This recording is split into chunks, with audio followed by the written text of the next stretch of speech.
Until now, we've mostly used ChatGPT or Gemini to ask questions and get answers. But in the last 2 to 3 months, a massive shift has happened in the tech world. We are now entering the era of autonomous AI agents. These agents are completely different from standard AI. Previously, you had to guide the AI step by step, but now you simply give them a goal. These AI agents create their own plan, research the internet, and complete the job for you. For example, if you need a complete market research report, you don't need to browse multiple websites yourself.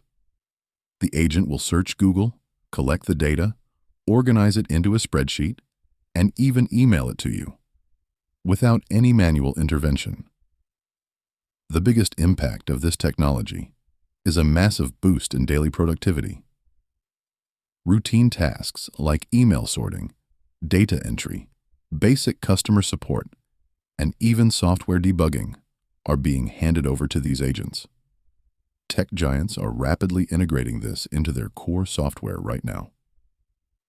If you're still using AI just to write essays or basic emails, you are falling behind. What do you think? Will AI agents make our jobs easier, or will they completely replace them? Let us know in the comments and subscribe for more tech insights.